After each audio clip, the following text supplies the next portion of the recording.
Good morning, listener. Mission Impossible Fallout will soon be released to cinemas around the world.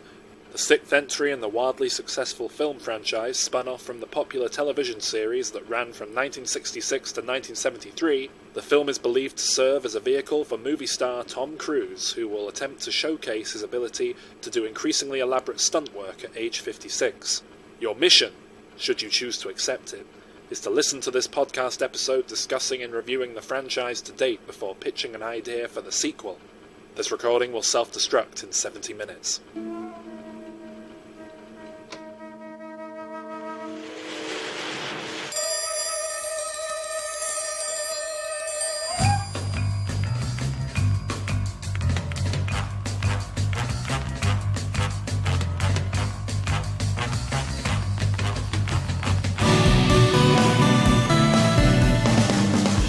Willkommen, bonjour, welcome to this week's very special episode of Diminishing Returns. I say very special because this is the first time we've ever done a recording without Calvin and without a guest host. It's Alan and I. Yeah, just the two of us. This is an intentional thing. This isn't like we couldn't get anyone to agree to watch all 5 Mission Impossible films. No, we thought very early we wanted to just kind of establish, hey, look, sometimes we're just going to be the two of us, and that's cool. Find out. It's an experiment. In about 2 hours if that works or not. But we figured because this is probably going to be quite a long episode, or a long record, because we've got 5 films. We're doing Mission Impossible. 5 films. We've got 5 films to talk about in anticipation of Mission Impossible Fallout, the new one coming out. And I don't know about you, I've got a fair bit to say about each one, because they're all quite distinctly different, and yet all of the same. Yeah. I mean, yeah. I did make a lot of notes, yeah. We figured we'd keep it streamlined, because it's going to be a big long one, and just shoot the shit. Yeah, so who are you? I am Saul Harris. And who are you? I am Alan Turing. 2/3 of Diminishing Returns. Now the whole thing, I suppose. And I should have done something where I say, like, pay attention, listener, because this podcast will self-destruct in 2.5 hours. In 2.5 hours' time. So just off the bat, this is a really weird franchise because it's based on a television series, and it's not a comedy.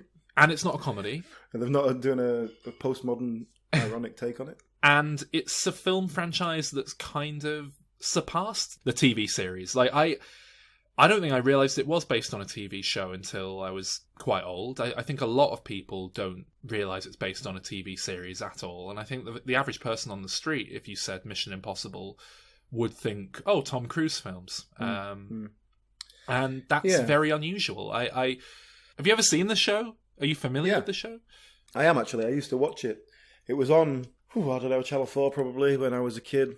I don't know why. It was one of those sort of daytime shows. They used to show stuff like that, Man from U.N.C.L.E., Land of the Giants, stuff, all that sort of thing. But so, yeah, I did watch it. And Martin Landau was in it, quite famously, Leonard Nimoy. Oh, really? Some sort of well-known names who were in it for quite a while. And it was funny because every week he'd get a little tape recorder and it'd say, oh, this is your mission this week, if you choose to accept it. And then he'd write, right, I need to put a team together. I need the perfect team to do this particular mission. And it was just like the same 3 actors every week. Like the same 3 characters they were always the right people for the job. Like and Star then Trek. one other person who was like a very specific job. That's like, it. oh, you're the safecracker or whatever. This first film is in keeping with that old TV show. What would always happen was they like, oh, we're going to have to using very clever prosthetics and masks and things. We're going to have to impersonate like a Venezuelan general who's going to do a military coup or something to stop it. Yeah. And then they'd show this Venezuelan general, and it's just like Leonard Nimoy in a fake nose and a mustache. And like, oh, I wonder who will be impersonating him later on. So, and they do that in this film because we see one of these Russian guys, I think it is, and it's just Tom. No, he's an American senator, isn't he? He plays, and it's just Tom Cruise in a big nose. I had watched the first 4 of these films before. I had not seen the 5th one, so I watched that specifically for this podcast. Yeah, me too. And I rewatched the entire franchise, which, not to get ahead of my feelings on the franchise, but my first note is this is going to be a slog, 5 of these fucking things. Well, yeah, what interests me about the franchise in general is, firstly, its longevity, which is, the first film came out in 1996. Now we're doing the next one in 22 years later. Now that's pretty unusual. Yeah. Especially for a franchise that has retained its main star and is doing the same stuff. You know, how long can he keep doing that for? Well, yeah. But also that it's not... They weren't just like, okay, let's churn these out. It's like there's 6 years in between. Yeah, it's obviously like Tom Cruise is just like, oh yeah, go back to that. I'm not going to like that, but I'm doing this other thing now, and then I'll come back to that. Yeah. And the other thing I really like about it, or well, let's not say like, I find interesting about it, are the choice of directors. Yeah. That are generally really... directors who really bring their own flavour to it, and they're allowed to. These are not studio products churned out with a hack director. It's a real case of, I don't know, kind of letting auteurs showcase what they do within the confines of a big Hollywood production, and it's a very unusual approach for such a big franchise. But I find that the most interesting part of it, and I think it's a real shame, frankly, that they seem to have moved away from that in the last few, because that was what made it appealing for the first 4 films. It was the fact that each director came in and did have a distinctive style, and yeah, and I was interested to watch this, and kind of like when we do the Bond franchise, just to see how these things changed over 2 decades, and think, I mean, in terms of these types of films, think how much Bond has changed in that time, what Jason Bourne did. Yeah. It actually didn't change that much in terms of its internal style, less than I expected. But definitely this first film, it does feel like a 1996 film. That is not a denigration. I like that, actually. A lot of practical effects and stuff like that. My very first note on this film was, bloody hell, Tom Cruise looks young. It's just been a long time since I watched an old Tom Cruise film. Yeah. And it was just like, oh my God, he is young. I had a similar reaction, So the first one, talking about the directors, was of course Brian De Palma, who is, at this point, he was a very well-established director. It seems like as the franchise progressed, they kind of, all the other directors are kind of up-and-comers in one form or another. So it's the only time they've gone straight in with a really clear-cut, established guy is this first one. Yeah, and he wasn't on the wane, really, then. It'd been a little while since the likes of the Untouchables and stuff like that, but he'd done plenty of other stuff. He was, doing good stuff. And then he did Mission to Mars a few years later, and I think that was the beginning of the end, wasn't it? And a director of considerable vision, and that really comes through in this film, and it's one of the things I really liked about it, because it didn't feel like a kind of studio crank out an action film kind of product. It did feel a lot more auteuristic, I suppose. Yeah. I can't remember enough about the TV show to see if they've taken any great influence from that, but it was like there was a lot of like Dutch angles where they were kind of like skewed cameras shot on someone's face, like from underneath. Lots of really unusual shots that you don't really see very much, that worked and created a sense of atmosphere. Also, because there's points where, like, we're seeing like flashbacks, but we're not sure but it's his imagining of it, so we don't know if it's actually what happened. And so that really plays into that. The kind of unusual angles makes it feel slightly false, and you're not quite sure what's real and what's not. And I think that really adds to the whole tone of the film, which is ultimately a sort of mystery suspense thriller. Yeah. And you've got that iconic theme music, which is probably more well known now than the TV show itself. Yeah. As a kind of suspenseful build. And a brilliant bit of music, I think. It really is a deservedly iconic theme tune. So the little central team that we create, and essentially this is a heist film, we sort of come in onto them doing a bit of heisting. And the team is led by Jon Voight. One of the other women in the team is his wife, which seems a bit of a conflict of interest, if he has to let her die. But also, she's about 30 years younger than him. I was just like, that's a bit odd. I bet Tom Cruise shags her. Which, there's no waste of time at the beginning. It's sort of straight in. The heist that they're doing essentially sets up the later story. So we've thrown in with these characters like, we don't know who they are. We don't know what's going on. Oh, look, there's Tom Cruise. Emilio Estevez. And then and there's not even much in the way of character introductions, and that's because this heist sets up what's going on, and then we kind of learn more as we go along. And I felt a little bit out of place at the beginning, but it got me there in the end. My note here says that there's just a vibe as if you're watching like an episode of Friends or something. It's like all these young people just sat around. I don't know. My notes are basically just complaining about how boring I was finding the film. Well, one of my notes is Ving Rhames and Jean Reno. This is seriously 90s. I love a bit Jean Reno. He's like, and he'll always bring something to it. And in fact, he played it with real comedy. Although he was actually quite a bad guy. But I like that. This tells sort of a tale of when it was made, that, you know, your computer hacker is Ving Rhames and not like a 17-year-old geek. Yeah. Kind of like that they find who's like, oh, he's the greatest hacker in the world. Oh, but he's a scrawny little white boy. What? No one saw that coming. Played by, what's his face? Justin Long. Justin Long, yeah. That's exactly what I was thinking. Yeah, and I also made a note about the score that it was overly dramatic. Yeah, that was it. It was just too much. Yeah, but one thing I did like, and I think I'm going to be at odds with you. I did actually quite like this film, the first one specifically. When Emilio Estevez's character dies, he gets crushed by a lift, and it kind of triggers the whole plot. But like that was really, I was kind of like, oh, okay, I'm on board here. Like I'm in. I wasn't expecting these guys to die. One of them has. So it's like, okay, I'm kind of like, I'm not sure what's going to happen now. Feels like anyone's fair game, except Tom Cruise probably.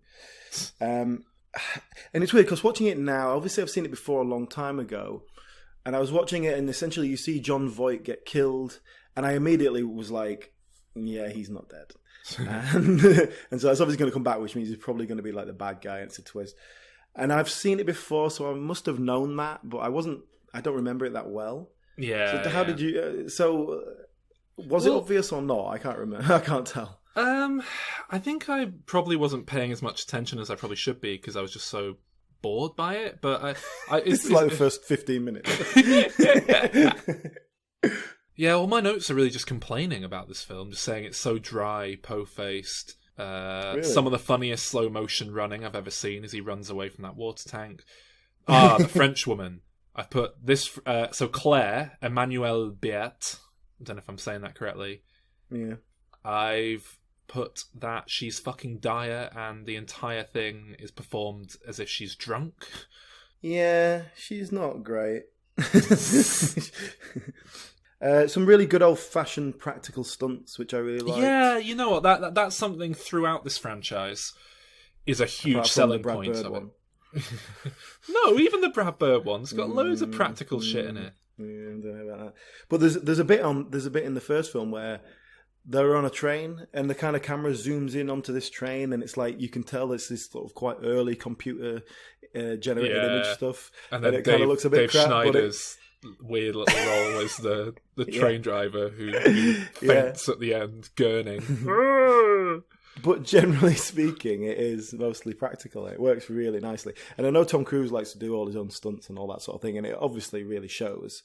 These films were produced and really brought together by Tom Cruise, him and his producing partner. Well, is that true of the first one? I think. Yeah, I know he's very much the godfather of the franchise now, but I didn't know how much of that was just being the lead in a series as it progresses. You know, I think Bruce Willis is a producer on the Die Hard sequels, but no, this is right from the beginning. So Tom Cruise produced the film with Paula Wagner. Paula Wagner, who is his producing partner, who I believe was his agent, and then they sort of buddied up to produce films, and they produced mostly Tom Cruise films for like the late 90s. Then they bought out United Artists and did it under that label. Like they did it in partnership with Paramount or whoever it was. Yeah, right from the start. This is a Tom Cruise kind of calling the shots. And I think that plays a lot into what we were saying about the choice of directors. And giving them that freedom, because I think he's obviously just wants to embrace that. Where I think generally a production house, a studio, would much rather play it safe. Yeah. And I mean, I think it's a shame that, like we say, they've gone away from that. That suggests that I don't know, it's almost like this first film was more of a gamble, so they were willing to play it a bit weird, and as it's become more of an established franchise, they're more worried about... Well, the budgets have probably gone up. Yeah. Shall we talk about the very iconic scene from the first film? Well, yeah, so, I mean, my note is they're doing classic heist exposition, and the film's engaging and fun, finally, 55 minutes in. And then, yeah, so I really enjoyed all this heist stuff. It's all good fun. It's the scene that the film is remembered for. When people talk about Mission Impossible, like you say, it's this iconic sequence where, well, the bit they remember is Tom Cruise on wires wiring down to hack into a computer. And the conceit of it is that they have to get to this computer without touching anything and without increasing the temperature of the room, and so he sort of just dangles in from the top, doesn't he? Yeah, basically. There's a bit of stuff getting to that point that's quite cool as well, but yeah, basically that's the bulk of the scene, and it's fantastic. They play with beads of... Because the room is so sensitive, like anything will trigger the alarm. They go out of their way to establish a drop of water from condensation on a glass. Is that what it is? Yeah. Triggering the alarm. And then obviously he has a bead of sweat on his head at one point, and it's so brilliantly done, so tense, up until the point where they do this horrendously shot bit where he catches the bead of sweat in his hand and it ruins everything. But other than that's your CGI of the day, isn't it? Yeah. What I really like about the scene, though, particularly, Tom Cruise on these wires, it doesn't look very cool. Yeah. He's like a spider, he's gangly, and he's like trying to catch his balance. It feels real that he's actually trying to balance himself. Yeah, and that's another thing where I think it is just him doing it really, and not, oh yeah, we got 3 wires here that we've edited out later. Yeah. And he's got these little ballet pumps on that he's got. He's like, it doesn't look very cool, and I really like that. It feels a bit more real, and as much as anything in this film is going to feel real. Yeah. You get the impression if this were a James Bond film, he'd be very graceful and effortless with what he's doing. And the fact that this is done realistically just makes the tension work, because you think, fuck, that's a tough job he's got there just to keep his balance. Like, you start imagining how it'd be for you to do it. And it works. It's a great, great scene. But of course it all, they do some heist stuff. There's some mirrors and laser beams and that sort of thing. Yeah, and I do like a good heist. I do. Yeah. And then they get to the big action set piece at the end with a helicopter and a train. And that's probably the second most iconic part of this film, I'd say, after the scene we've just been talking about. Mm-hmm. Yeah, I don't know, it kind of lost me again. It's just kind of big, overblown action, but not like... It doesn't feel like, wow, cool, practical action. It just feels very, this is a film. Don't know. How did you feel about all that? You're not a big action guy. Yeah, I'm not really that bothered about it. This one, it held my attention, so it didn't go overboard with it. Then there's sort of a few more twisty-turny bits near the end where it turns out the wife was involved in it, but then she was kind of like not quite committed to the murder in the same way that John Voight is. Yeah, and all this sort of thing, and some fake faces, a lot of fake faces and voices that, particularly in these first few films, that start to stretch credulity. I like that, and a big part of the plot conceit here is that they can't get a good Wi-Fi signal on the train. And I like that would work just as well now, 20 years later, because it's still shit. But back then it was like a futuristic thing that they had to block. Yeah. Whereas now it's just shit and you don't have to do anything. I mean, that's it for my notes on the first one. To sum it up for me, a really boring film with a phenomenal heist scene in the last act. Well, I mean, I enjoyed it, basically. I liked it. It kept me engaged. I had, like I said, the director brings something to it that makes it feel a little bit more individual. What ratings? Should we do ratings as we go along? Yeah. I gave it an 8. Ooh. Good, solid film. I'd watch it again. That's very impressive, especially for an action film from you. Well, yeah, but that's what I think. It feels a lot like a suspense thriller heist film rather than action, and then there's a bit of action. You go, okay, yeah. What did you rate it? Well, I originally gave this a 6, but upon rewatching it, I've downed that to a 5 because I really found the first hour just so dull. Fair enough. Yeah. So then the second one, 2000, 4 years later. John Woo, his previous film was Face Off, basically just on Broken Arrow before that was like his first English language film, I think. Face Off, which... But very well known for his foreign action movies. Like, he's still cited as one of the kind of godfathers Hong Kong, isn't of the it? genre. He was based in Hong Kong? Yeah. Hard Boiled, I think, is his most famous one, but he's... I've not seen any of his... I've only seen this and Face Off. I've been meaning to dig into his catalogue I for a think while, I've seen one or two of the better known ones. But I know he's a very well respected filmmaker. He's a very well respected action filmmaker. Yeah. But that's it. He's very, the same way people will point to Michael Bay and say, say what you will about Michael Bay, he knows how to make an action sequence. He's one of them. But then I do think, and this comes to bear in this film particularly, that John Woo is a specific style that plays it in like Hong Kong cinema. That's kind of a style that does it. He translated it to American cinema and used a very similar style. I don't like it, basically, and I guess some people do. I quite like the vibe of it, yeah. Well, Face Off was really kind of well remembered, and I remember watching it at the time. I was a big Nicolas Cage fan in the 90s. I was the right age, I was 13. And I liked it. I'm not that could be Nicolas Cage doing anything. That could be Nicolas Cage being tortured. That could be Nicolas Cage having sex, trying to scare someone. Could be Nicolas Cage having sex, wanting some cake. Yeah, Nicolas Cage like stroking his daughter's face, saying goodbye to her for like the final time. It could be him doing anything. That's John Travolta's character did that. Face stroking. That's John Travolta. I rewatched Face Off in the last few years, and it was like I couldn't get through it. It was that bad. It was really terrible. Really? Film. Yeah. I haven't seen it in a long time. I've been wanting to go back to it for a while. Yeah, it's a batshit film from what I remember. That John Woo's known for making relatively batshit mental films. I say relatively because obviously we're talking about within the confines of mainstream Hollywood. Yeah, and this was his sort of peak, I think. He did like a handful of American films that all did okay, but this was about as good as it got, I think. And yeah, as we've spoken about, coming into a franchise that another director has established and just completely changing it, and obviously was given free rein to do what he wanted. There's stuff that happens at the start that I can't remember, but then the famous bit near the start is Ethan Hunt is just free climbing up a cliff face. Oh yeah. And it's Tom Cruise just free climbing, and there's no doubt a net like immediately out of shot below him. I'm sure it's not nearly as dangerous as it looks, but it feels totally real. There's guys give him hanging credit. there on the That's cliff. it. It feels. It's stressful to watch. It's like, oh my god, like this guy is holding on with his hand off the side of a cliff, like really high up.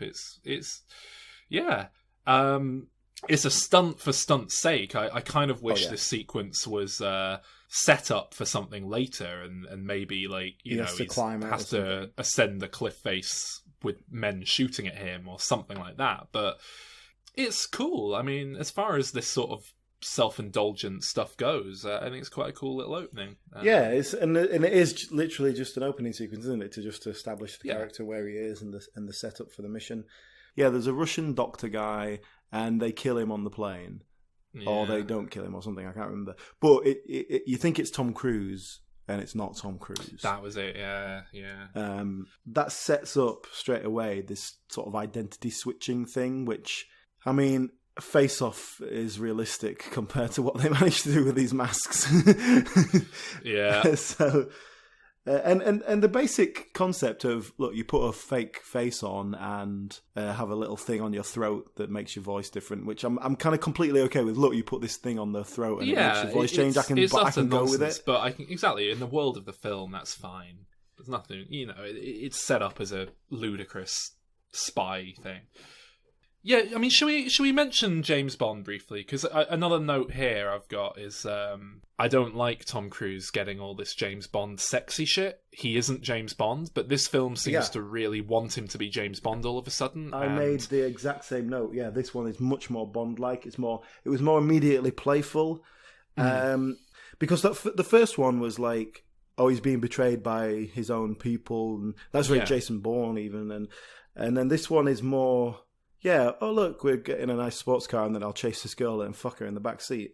Yeah. That is very Bond-like. Yeah, and it's not the character we had set up in the previous film for a start. And it's just, I don't know, Tom Cruise is just a bit seedy for that. I don't know, it doesn't play properly. It's Yeah, maybe. I don't know. I really liked Tandy Newton. She's a great actor. But I think I only like her now that she's like old and her voice is a bit deeper. Because it wasn't doing it for me here. I don't mean I'm attracted to her. I mean, as an actor, I think she's really great. But now she's older, she's just got more gravitas to it might be just herself. It might just be a crap character, to be honest.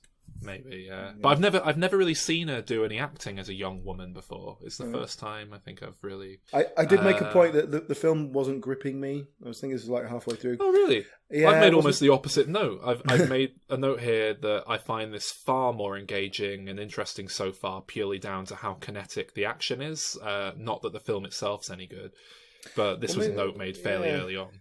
I mean, I've said this isn't gripping me. Later on, I've completely tuned out. I don't know what's going on anymore. So I was obviously not focusing on it.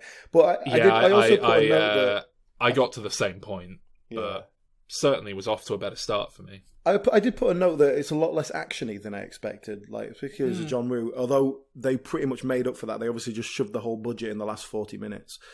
So they did make up for that. This was early on. I mean, there's all that. There's all the stuff with the cars at the start that I quite enjoyed, with them driving and jumping out of a car and this and that.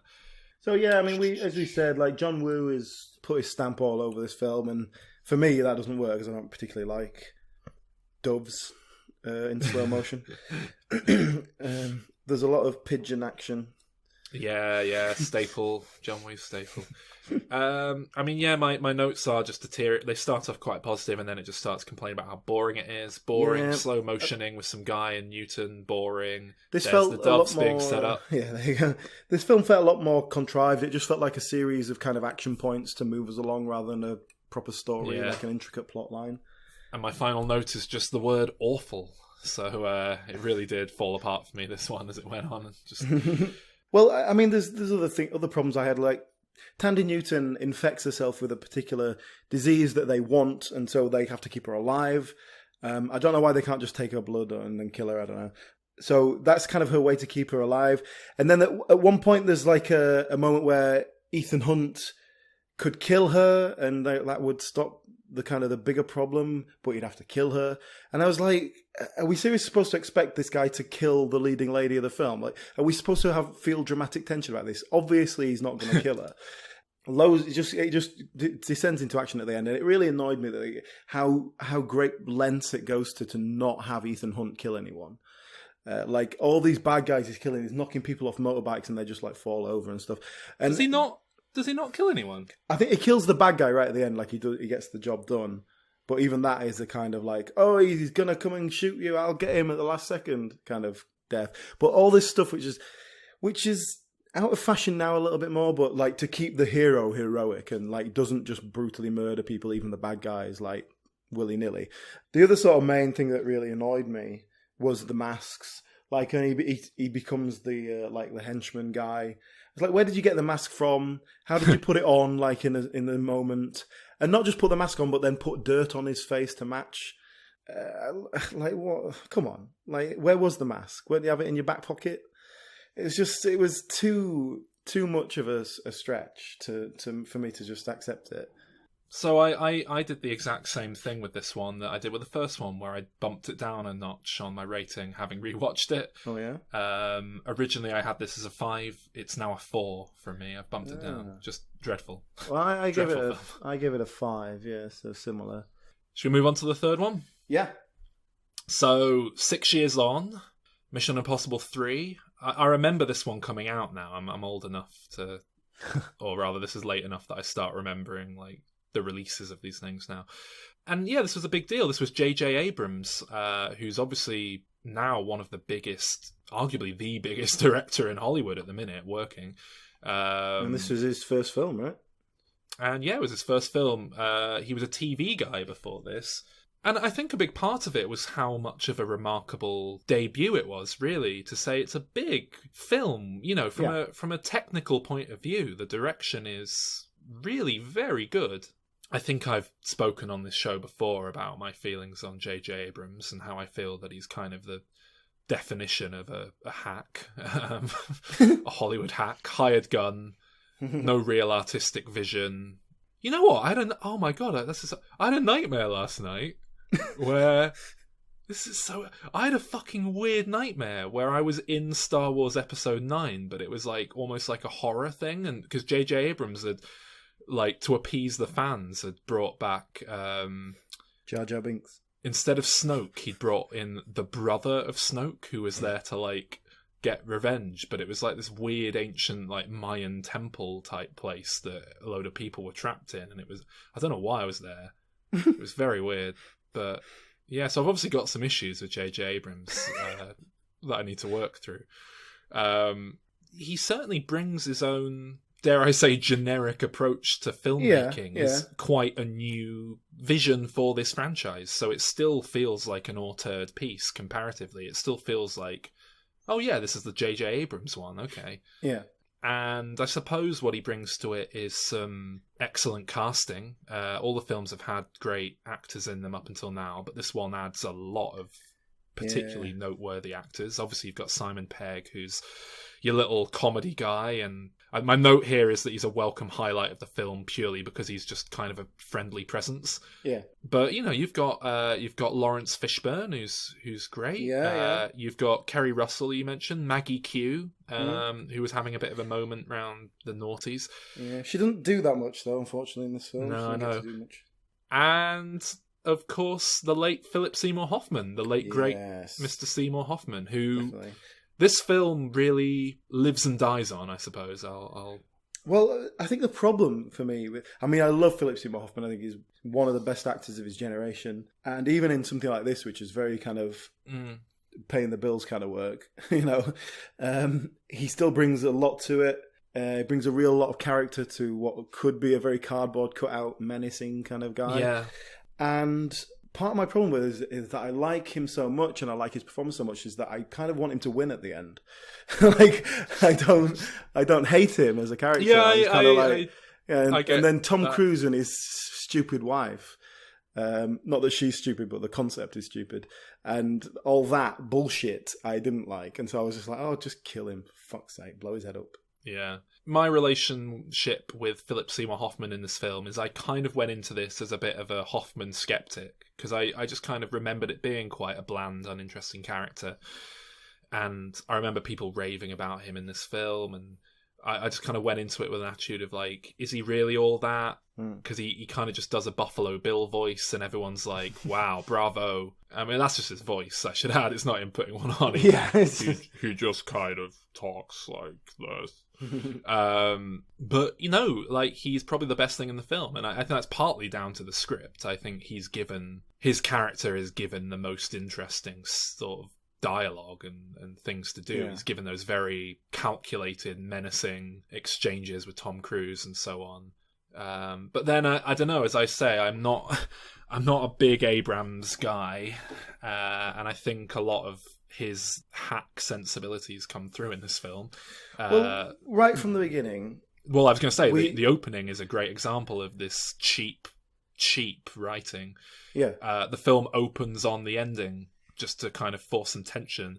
Oh my God, how did we get here with Tom Cruise being beaten up and his wife's going to be shot? Oh, well, 3 weeks earlier. As if we're supposed to believe that she's going to be murdered in front of him. After we build up this story that he's in love and it's his wife.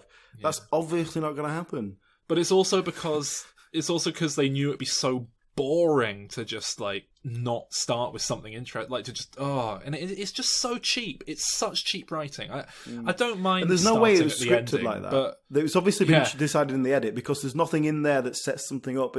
It's not written that way. It's not clever. That's it. It's just like, oh God, this film's a bit boring. What can we do? That's the thing. Because whilst I'm not one of these people who has a real issue with Tom Cruise, like some people are, I do think he tends to perform characters that are very hollow. I think Ethan Hunt is a very hollow, uninteresting character, and I don't really care about him as a person or his personal life. I'm only interested in the purest human, visceral empathy I can have with, oh God, he's just been shot in the leg. That must hurt, which is... So I can understand maybe it was a conscious decision, this film, to give him some characterization and backstory, but I don't want it. I'm not interested. When did Tom Cruise officially go mental in terms of the public?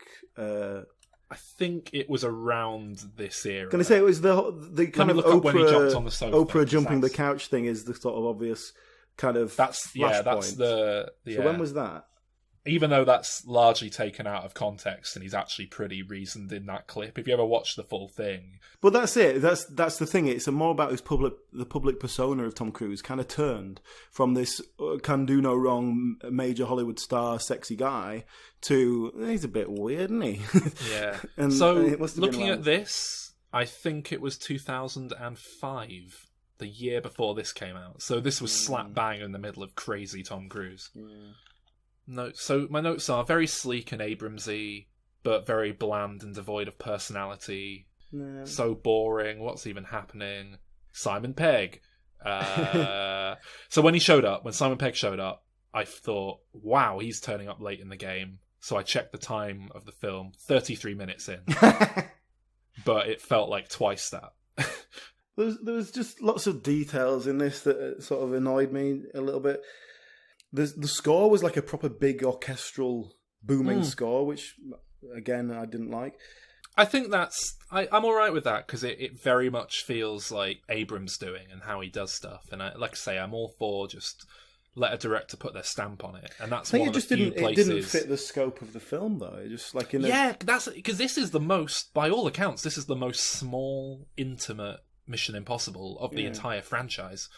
There's some big action on a bridge, but the story is centered around Tom Cruise and his wife and this kind of power play with the villain. Well, my note about the first action sequence where they're trying to save Kerry Russell, it's like it was all really dark and just bang, bang, bang, bang, bang. That was it. It was like there was nothing much going on. I liked the little explosive in the head things, quite a neat concept. And I did like when it went off and the eye just sort of twitches and goes funny. I thought that was really, without being overtly grotesque or anything, it was really brutal and quite jarring. Yeah. Now, there's a bit in this film I do really enjoy, and that's when we get another heist sequence. It seems like this franchise comes alive when it's doing a heist. Is this when they try and storm the Vatican? I'm not sure. I've got the one where they kidnap Owen Davian, Philip Seymour Hoffman. They do the face mask gadgets, which are pretty cool how they're handled, even though, again, they're utterly ridiculous. I think that's the Vatican. They're in somewhere. Is that this one? Yeah, I think so. I can believe it. Anyway, yeah. It's a whole heist thing where they have to get this guy out undetected. And you get some Philip Seymour Hoffman acting as Tom Cruise, being Philip Seymour Hoffman, which I really enjoy. I loved it because he does it well, as if Tom Cruise is being him. But he does it really well. I mean, I think it's testament to his skill as an actor. Yeah. He really does a good job of that. Because Tom Cruise is not, it's not like you can just do a stupid accent. He's got to kind of get his mannerisms down, It's very subtle what he does, but it's good. And but there was the whole concept of this thing with the wife I didn't like. Why is he even getting involved with? Obviously, it's not going to end well. And like all this stuff about love and you've got to trust me, and it's like everything you ever say to her is a lie. And even if you love her, when you come home from work and you've just murdered someone or you've had a really tough day, like you're coming home and going, "Hey, everything's fine." You're hiding everything from her. Like there's no way you can have a good, intimate, emotional relationship with someone if you're hiding 97% of your life. I didn't mind the kidnapped wife stuff so much as you, I don't think. I don't mind a kidnapped wife. It's the wife that bothers me.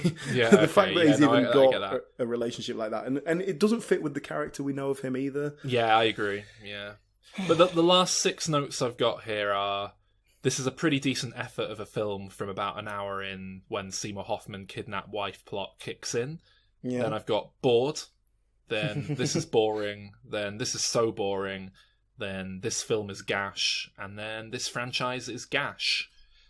So, well, I made quite a few notes about the stuff that was going on, probably because it was all annoying me. There was another bit I really liked, where he's escaping from the IMF headquarters, and he manages to block all their radio transmissions so the security guys can't communicate with each other. And this is a quote from the film. Oh, he's managed to block all radio communications by holding down the transmit button. Because he holds down the button on his radio, they can't communicate with each other. Like, this is the finest, like, organisation with all the best gadgets and technology. I forgot But I really like that. They make a big thing out of that in a few of the films, don't they? Doesn't he do that again in a later one? Well, no, he plays some music over it. No, it's the same scene. It's all the same scene. Yeah, he kind of attaches it to something.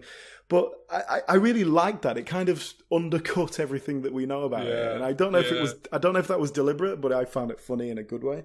I think it's played for laughs in a kind of cheeky Tom Cruise, what a silly thing to do kind of way. I think it is meant humorously to a point. But it's just because of all the futuristic gadgets and stuff they have. It's just like that. So it's sort of, if Bruce Willis did that in Die Hard, it'd be fine. But the end of this film, or towards the end of the film, before we have the big showdown with Philip Seymour Hoffman, Tom Cruise has managed to get this rabbit's foot, this thing that Philip Seymour Hoffman wants to save his wife. And all he has to do is ring him and tell him he's got it. But he's only got like 2 minutes before the deadline.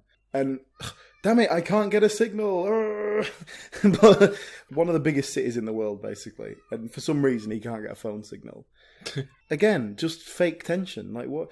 Are we really going to... If this film ended with him not being able to get a signal for 2 minutes and so his wife is murdered, that'd be an amazing ending. But obviously it's not going to happen. So why are we faking this tension? I mean... I remember when it came out, people loved this film. They were making a huge thing out of it and how great it was, and it's just not. Basically, I mean, it sums this franchise up for me. I don't get, like, some people think this is a really amazing franchise and they love it, and it's, you know, as far as action movies go, I guess, like, it's a cut above Transformers or the Transporter or something. But James Bond. But it's just not that good, is it? But I do think the third one's a step up from the second one. It was, but not that much. I think it's one of those films that is more immediately enjoyable because it just feels like a better film, but then actually the plot is not very engaging. It's less rough around the edges, certainly. Yeah. It's glossier. I mean, I didn't bump this one down, my rating on the rewatch. It stayed where I rated it originally, which is a 5 out of 10. Yeah, I give it a 6. Yeah. Which I think was a bump down from when I originally saw it. So now this gets interesting for me, because the fourth film was the live-action feature debut of Brad Bird, who we've obviously spoken about on this show before, when we did The Incredibles episode. I've probably mentioned him in some other episodes because he used to work on The Simpsons. He directed one of my favourite films of all time, The Iron Giant, and then settled in at Pixar with The Incredibles and Ratatouille. Never ever made anything live action to the best of my knowledge before this. Had always really spoken a big game about how there's no difference between directing live action and animation. It's all the same principles apply. A lot of people were like, bullshit. And then he made this film, and to be fair, he did kind of prove his point that he's very capable of directing a live action film. This is much like J.J. Abrams' work, this is an accomplished, glossy film. It's well directed. Yeah, I mean, it's not good. Well, I'd argue that's predominantly down to the writing. Well, definitely. I mean, a big note I had is the effects in this film are really shit. You think? Yeah, because they seem to go away from practical effects, try to do a lot more computer stuff, and a lot of it just doesn't feel good enough for a film of this level, basically. I thought the effects were pretty good. The effects that jump to mind are the scene where Tom Cruise is climbing up the building, which was done for real, practical. That looked good. Oh, yeah, fair enough. That looked good. It's just anything where there was an explosion or a crash and stuff like that. Oh, yeah. Okay, yeah, fair enough with that. The one thing I really got hung up on when I went to watch this film, and I can kind of see it still, is that it just feels very flat to me visually. I don't know what it is. I think it's something really subtle with the cinematography that's so subtle I don't know enough about cinematography to explain it like properly and articulate it. I think it's to do with like choice of lenses. But it's all these shots that feel like they should be really deep, full of depth, and they just feel very two-dimensional. Could it be because there's probably a lot of fake backgrounds? Maybe. Like you're shooting in a city square and then put the Kremlin like picture behind you. Maybe, yeah. I mean, there's a lot of stuff that like it was shot to give, you know, a sense of depth. You'll be looking down a tunnel, you'll be, you know, looking at this other thing, and it just never, I don't know. It's a weird thing, and I think I only picked up on it in this film to the point that I did because I was really analysing, it's coming from a director who's worked in animation, and I don't know if that got, you know, put the idea in my head, but I do think it looks very weirdly flat. Yeah, I think for me that translates as looking fake. Like I said, like some of the effects I just didn't like. It just felt like unreal. A lot of the stuff I was looking at. Well, straight up, this is by far and away for me the best of the franchise. I think this is by far and away the best film. It's far more engaging. There's more heist sequences than you get in the other films. The action set pieces just seem a bit more interesting. Obviously, you've got Jeremy Renner, which isn't great. But, but other than that. So, I mean, it opens on a prison break, which isn't nearly as interesting as it should be. Tom Cruise escaping prison. Yeah. And this old like Soviet era prison that's falling apart, but has electronic gates for some reason. Weak. Yeah. And also I made a note that, look, Simon Pegg's doing all the computer stuff. I guess Ving Rhames can fuck off then. Yeah. So he's not in it. But then we get Tom Cruise dressed up as a Russian, which is brilliant. Simon Pegg is bordering on insufferable in this one, is the note I've made. I used to love him so much, but they sort of letting him off the leash a bit too much. Yeah, see, I used to love Simon Pegg, like circa 2004, 5, 6. He was like one of my all-time idols, and then I don't know, this was just like peak Simon Pegg around here, where it just got a bit too like, you know, Paul came out, Run Fat Boy Run, all these lesser Simon Pegg projects, and it's just like, ooh, go back to Edgar Wright, give us something good. I liked when they're doing the heist bit where they're pretending to be Russians to get into the Kremlin. They've got this sort of screen thing that they set up in a corridor that projects the thing of the screen. I love that. I really like that. I put this is exactly what I want from a kind of like heist movie shenanigans. Yeah. It's kind of just plausible enough that I'll buy it, but it's futuristic and kind of cool as well. It's a crazy spy gadget, but the science behind it is explained to the point that it fucks up. You know, to the point that it can't track multiple eyes at once. To the point that Simon Pegg stands in front of the camera and his head goes all massive. Like, you see the flaws in the technology, and that's why it works so well. I don't know this, but I bet you that's a Brad Bird thing. He seems like someone who's very interested in his gadgets and technology. Yeah, you can see it in The Incredibles. He's got a lot of this stuff in there. Yeah, we made that note in The Incredibles episode we did, like these kind of cool gadget things that they don't really hang any weight on them. They just go, oh, look, there's this thing. They just add flavour to the world that's being built. Yeah, so I enjoyed all the Kremlin stuff, more or less. What annoyed me about that sort of sequence was afterwards, like he wakes up in a hospital and this policeman's like, we know you did this. We found you with like a fake general costume. And why is he waking up in a hospital and not in a prison? Like after he's been, like, and this policeman's going to him, look, we know you did it. I'm going to take you to prison soon. And then they go, look, a nurse comes in and goes, excuse me, I've got to take him into a ward now. Like as if he's not, like, this is an American who's just blown up the Kremlin. That's what they like. The fact that he's even alive is ridiculous. But they're just sort of, we'll just sort of. Well, maybe they wanted to get some information out of him first. You know? Yeah, but you take him to a prison hospital at least, something with major maximum security. I do really like the scene where he tries to escape though, and then the Russian guards like pokes his head out of the window and looks at him, and you see how like ridiculous his plan is to kind of jump, and the guy just kind of nods like, "Go on then," and then he does it, and the guy's like, "Whoa!" and like throwing his cigarette away and trying to like run after it. I think that's all. The way that's handled has enough. This has a bit more of a sense of humour, I think. Yeah, that it gets away with it. And I think that's true of this entire film. I think it's in the right place. It knows that it's silly. It's not trying to be too serious with what it's doing. And I think that's a big, big part as to why this one works so much better for me than what came before it. Yeah. I think the building climbing sequence is great. Yeah. They set up the mask. They do another big mask thing, but then the machine breaks, so you kind of get that technology, you get some extra tension, you don't have them reusing the same old tricks. He meets Jeremy Renner, yeah, who is an analyst, who's just a square, an office guy. But to sort of... he wants to identify this guy he saw, so he gets a biro, draws a face on his hand, and then goes, look, this guy is like 6 foot tall, he's a white guy, who is it? Like, he's got a biro face. And the guy, and he's just like, oh yeah, I know that is.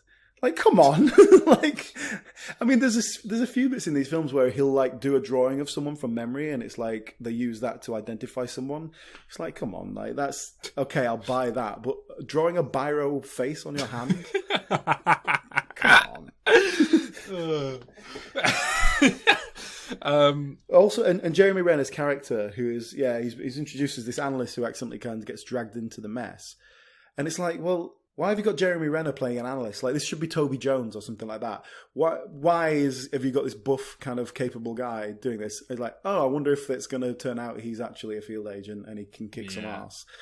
Which would be great if Toby Jones was playing it and like then he just starts kicking people's ass. That would be amazing. As much as I enjoy this one the most out of the entire series, and I think it's got a lot of great sequences, it's still just very, there's something very nothingy about it. The plot was a lot more engaging than the last couple. But it kind of builds to a massively weird crescendo of an ending, this film, doesn't it? With there's basically like a nuclear arsenal that's going to be like... It's one nuclear weapon going towards... I don't know which city it was even, I can't remember. Probably Washington, D.C. America. Yeah, somewhere in America. And they have to stop it. Like... But that's some serious like stakes for this franchise. And we get this action sequence at the end where he's fighting the guy in a car. Yeah, a garage. And that's a cool location, I guess, and he they use makes good use of it. Yeah, but the guy kills himself, right? The bad guy kills himself because he doesn't want him to get the briefcase, so he grabs hold of the briefcase and jumps off the thing. But it's like that doesn't make it. Another point of it was to show that he was willing to die for his cause, but just throw the briefcase off.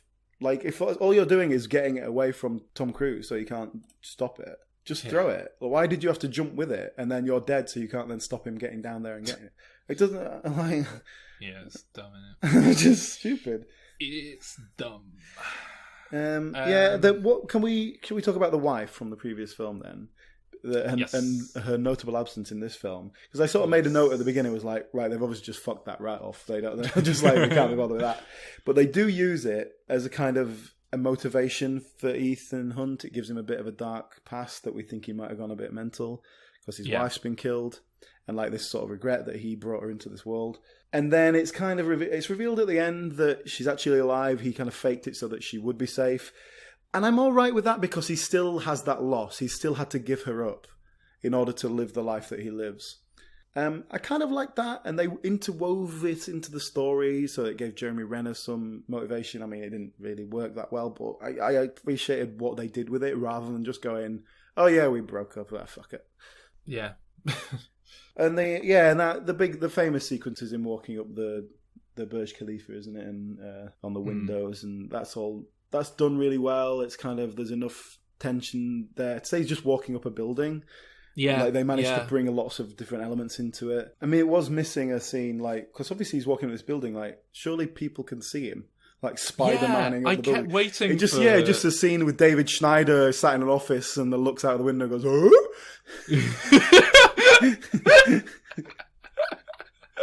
Oh, God. Or, like, he could have at least, like, and then he has to go, I'm cleaning the windows, love. Or something like that. It really, yeah. I mean, they must have shot something. There must be a deleted scene of, someone's giving a seminar to a group of people and saying, about, I don't know, health and safety in the workplace, and like Tom Cruise is climbing behind him, like dangling off, and yeah. Why wasn't that in it? It really should be. Right, so should we do ratings, or have you got anything else to say? I give it a 7. Oh, which is my best rating after the first one. It was definitely a more entertaining piece overall. Okay. Well, I give it a 6, which is the highest rating of this franchise so far for me. And I have Calvin's rating for this film here. Oh, really? A little ghost at the door. Am I using that phrase correctly? No. Ghost at the feast. Spectre at the feast. Ding dong! Oh, look, it's Calvin. It's Calvin's ghost. Oh, hello. Guess what I gave Mission Impossible 4? Oh, someone just walked over my grave. Oh. Calvin, how did you die? Oh, I ate some bad fish in milk. Oh, is that so? Well, yeah, how do you rate this film, Calvin? Oh, I give this a 5 out of 10. Sounds like he agrees with us then. Yeah, I was going to say, that sounds like you're kind of in line with us, which Actually, is odd. No, it's a little bit lower than us. Yeah, but Calvin's a harsh reviewer, and he probably didn't like how this film was sort of stepping on James Bond's toes a bit as well. I bet there's a bit of a rivalry between the modern James Bond films and the Mission Impossible films. So there you go, Mission Impossible Ghost Protocol. So that leads us to the last one, Rogue Nation. Now, this is where they kind of gave up on the whole auteured director thing and just got Tom Cruise's PA to make a film for him. This was directed by Christopher McQuarrie. Debut direction. Yeah, but he's a writer, is what he is, and a writer of some repute. That's it. He is Tom Cruise's personal writer, from what I can gather. I get the impression he's kind of like you hear the stories of Bruce Willis having a writer that he takes with him everywhere to punch up his scripts. I think that's what this guy is to Tom Cruise. Oh, and it was not his debut, sorry. He directed Jack Reacher and The Way of the Gun. So he's Tom Cruise's go-to collaborator, I suppose. But his career is built on he wrote The Usual Suspects. Yeah. And then everything he's done since then has been not as good. Yeah. I don't like The Usual Suspects. It's rubbish. That's nonsense. I'm going to pick it next time I pick a film. I hate it. Bullshit. Oh, great. I can't wait to watch Benicio del Toro farting in a lineup again. I'm surprised you don't like that film. It's a good film. Yeah, it's really boring. No, okay. Well, you're wrong, but let's move on. So we go on to Rogue Nation. So I really like the intro, the opening sequence with him jumping on an aeroplane. Yeah, again, on the side of a plane. That felt really real. That was like a good practical stunt again. Yeah. It's a great, exciting opening to a film. But then, I don't know, it kind of just devolved into like nonsense. The Syndicate's very theatrical to be that they like set up a message that's like, "Hello, Mr. Cruise, we're going to kill you now." Mwahahaha. Yeah. Instead of just shooting him in the back of the head or something. The plot was more intriguing, and like it felt like there was more going on. It kind of didn't quite go anywhere. Yeah, like the Syndicate idea was a bit nebulous. The way we get Simon Pegg back into it is that he's been stuck to a desk. He gets these tickets to say he's won tickets to the Vienna Opera. Yeah. And then flies to Vienna. Yeah, and at no point you're like, oh, I don't remember entering this contest to win tickets to the opera. That's it. I assumed he was thinking, well, this is obviously it's obviously Tom Cruise trying to get my attention. But then later on, like when Tom Cruise talked to him, he's like, I didn't win tickets to the opera, did I? And he was like, no, you didn't. That's it, and he's like, this guy's meant to be smart. Is that a joke? I can't tell if he's... Yeah, it's. I think he genuinely is meant to think he's going to the opera. He gets all dressed up in his best, I did like that whole scene though, where someone's trying to shoot the Austrian Chancellor who's at the opera, and Tom Cruise and Simon Pegg are trying to stop them, and then it turns out there's another person trying to shoot them, and then Tom Cruise, and I liked kind of the conclusion of that Tom Cruise shoots the guy to injure him and get him out of the way, because he can't stop both people. I like that. I thought it was a nice little creative thinking on Ethan Hunt's part. And then they kill him anyway. My only two specific notes now are, so the villain of this film. Hey, the villain. Oh, Tom Cruise. I'm going to do a Mission Impossible on you. What is that voice? What are they, like, in a serious film? How have they cast someone who talks like this? Well, I think he's quite a kind of classic Bond villain in some ways. Like, if he would have been a Bond villain in, like, 1996. He was that kind of feel to it. But then, like, give him a metal claw and a wooden hand or something. Like, it's kind of calm and serene with a gravelly voice. I've made a note complaining that the depiction of drowning isn't very accurate. Why? Because he's not sort of thrashing around enough. Because he just kind of passes out. In reality, your body would force you to inhale at a certain point, which is where you take on water that fills your lungs, and that's how people drown. And it's like a muscle reflex thing that you can't not that whole inhale. Scene, visually speaking, I found a bit disappointing because of how much this franchise generally leans on practical effects. I completely agree. It's a great idea for a scene. He has to sort of swim down to this thing, hold his breath for ages. And they set it up, and I thought, oh, wow, this is going to be a big action set piece with Tom Cruise swimming around a tank full of water, or, like, probably on a set, but, like, doing some really cool, like, free swimming type, free diving stunt work. And then it just looks like a video game. Yeah, it's really poor. And, like, and even the way it's shot, you can tell it, like, it doesn't even feel like him in a tank of water and then they've digitally put in the background. It feels like he wasn't even swimming and they've just sort of faked it somehow. Do you know what I mean? Like, it's because of the way it's shot. Like, the camera angles are not realistic either. Like, there's definitely lots of shots there where it's not really him. It's just a digitally rendered body. For like you say, for this series, particularly, you're just expecting this fantastic action set piece, practical effects, and it just doesn't deliver there. And like, frankly, that wouldn't be a difficult set to create by all purposes, would it? You know, a big tank of water, and it's like quite a uniform thing. You'd probably only have to build a quarter of it, you know, and then he just moves around in that section. And then they drag him out, and she's got a defibrillator from somewhere. I don't know where that came from. She just sort of... And then she zaps... I mean, I don't know if a defibrillator does anything to a drowned person. I don't think that's how it works, is it? It's more like if you've had it's to do with your lungs being full of water as opposed to kickstarting your heart again. Yeah, I'm pretty sure they're not. It's not. I think if anything, you're just gonna like... The electricity is gonna like go all the way through the body in a way it's not supposed to because you're covered in water. But this felt a lot more enjoyable for me than most of the films. It's a shame. It really does feel like it's lost that auteur element to it at this point, and it has just settled into Tom Cruise production line entertainment. It's fairly accomplished for what it is. It's, you know, done to a certain quality. There was another bit in this film, more this film than some of the others, where it's like, oh, we need to work out the combination for this lock. Oh, just put this thing on it works it out for you. We need a key for this. Just press this thing against it unlocks it for you. Like these kind of magic gadgets, which is just a bit disappointing. It's just like, I want something more intriguing than that, something more... And then you're creating... All the drama you're creating is, we have to hack into the computer and change the thing so that it recognises his ID. It's like, that's all you ever do. It's like, I don't know, I just want something a bit more variety or something. I did like, after he does drown, and they bring him back to life, the next sort of few minutes, he's like a bit fucked up and he's like talking funny, and then he goes to jump over the bonnet of the car and like just falls on his face. Yeah. I quite like that. I kind of liked that as a little comedy bit, and I thought, this is going to lead somewhere. Like, because he couldn't remember who Benji was and stuff like that. I thought, this is going to be, it ends up he's been drugged or something. And it didn't. And I liked that it didn't. I liked that it was just this kind of, like, look, he's just got fucked up. He just drowned. Like, give him a chance.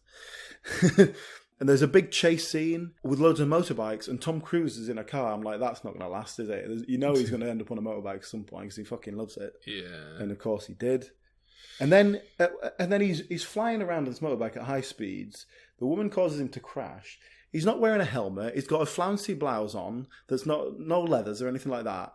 He's gone about 80 miles an hour. Like, that would probably kill you. It would at very least just rip most of your skin off. Like, that's just... And all he does is just sort of falls into the dirt and gets a bit dirty. He's not like... Yeah. And there's a lot of things in these films where it just goes too far. Yeah, it's... Yeah. And then it just sort of descended into a lot of fighting, and I was like... Yeah. I mean, I think this just kind of, like I say, it feels like a production line thing now, and I reckon the next film's going to be exactly the same as this. Yeah, I watched the trailer, and it was just, it's exactly the same. So it's the first time they've ever brought in a returning director. It's Christopher McQuarrie again. What do you give this one, Tim? Let me think. Let me have a look. I gave it 6. Oh, I give it a 5. So we are roughly in line with each other here, more or less. I think I seem to like them a bit more than you in general. Yeah. So what would we do if we were making the sequel, Alan? What I would like to do is, if you're going to create a franchise, you sell it as the Mission Impossible is a franchise, and it's just a heist series. And every film you can have a completely different cast, because that's ultimately the concept. It's like the Impossible Missions Force. These are the people we need for this week's mission. And even in the TV series, they always are the same people, but you could literally just have a different cast every time and let the action be your selling point. Well, can I suggest we ease into that with a spin-off? Yeah? About Benji Dunn and his sidekick played by Nick Frost. Okay, I'm interested. And we'll get Tom Cruise in there reprising his role, Len Grossman from Tropic Thunder. I was just going to say that. I'd love to see Tom Cruise playing like comedy parts again. Yeah, he's taken over the organisation. Yeah, he's like the Lawrence Fishburne character now. Yeah. So Ethan Hunt doesn't appear, but Len Grossman does as the head of IMF. And Benji's sent off on a mission with Nick Frost. And we'll bring back... we'll have Jeremy Renner's character, but we'll recast him with Martin Freeman. Because they seem like very similar space that they're operating in nowadays. Very plain. Yeah. Hang on, so Simon Pegg's character is the lead? Yeah, well, it's the same character. It's a Benji spin-off. Who's Nick Frost playing then? What's the dynamic between them? So Benji works with computers normally, doesn't he? Yeah. So maybe he's like his apprentice IT guy that he's training up for like the week who gets caught in this. Just a 47-year-old apprentice. Yeah. He's retrained. He's had to retrain at the job centre. They've made him like go on an IT course. So he's useless, and Benji's sick of it. Classic Peg Frost dynamic. Yeah. Okay.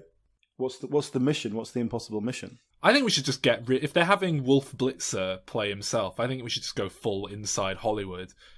If Len Grossman's involved, he's sending them in to, like, infiltrate. Or maybe Len Grossman should just be in it as a Hollywood producer, and he's not head of IMF. Like, they're sent in to infiltrate Len's big Hollywood mansion. You do it like Jay and Silent Bob Strikes Back, where there's a big Hollywood film being made about the Impossible Missions Force.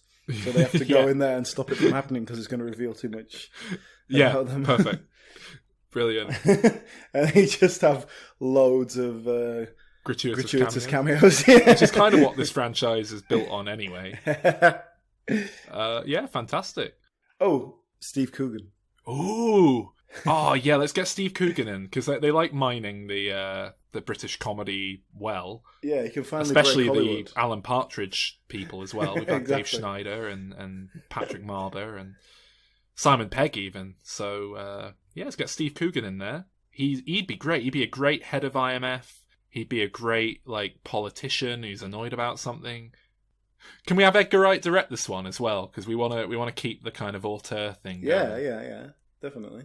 I'm on board with this. I think this would be good.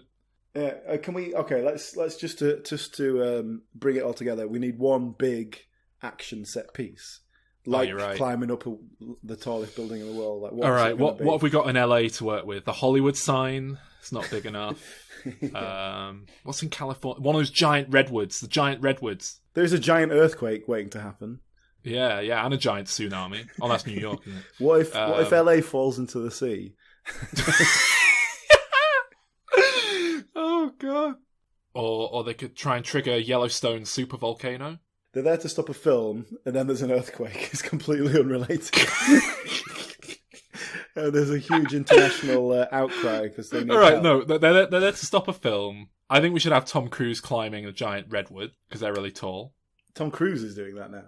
Oh shit, Benji. Okay. Actually, no, yeah, Tom Cruise as Len Grossman because Tom Cruise wants to do some stunt with his big hands. So that's a bit. There's got to be a scene at the Hollywood sign with them climbing on it, like the end of North by Northwest. Should be a bit where Simon Pegg and Nick Frost are tied together some way in like a pulley, and they have to Nick Frost has to pull Simon Pegg up. But then at one point, like, he goes flying up in the air, like a kind of Laurel and Hardy sketch. What about an action scene on a train line, and they're being chased by a train, but they're on one of those old-timey things you have to push up and down to make it go? Yes. Yes, okay, yeah, that's it. I think that'd suit the franchise really well. And then the train, like, is catching up to him, and then it whizzes past, and it's actually on the line next to them. Yeah. And they're like, great. Oh, God. Well, I hope you enjoyed that. Hope it wasn't too painful, sans Calvin. If you enjoyed that, please do go and let us know on the usual channels. Twitter, @DimReturnsPod, Facebook, Diminishing Returns Podcast, iTunes. Leave us a review. It always helps us out. And as always, tell your friends, spread the word. We want to get as many people listening as we can. Maybe if we do, Calvin will be lured back like a Pokemon after one has used sweet scent. We will of course be back next week, and I am doing my usual thing of including a rather unsubtle hint as to what we'll be covering. Any ideas? Stop.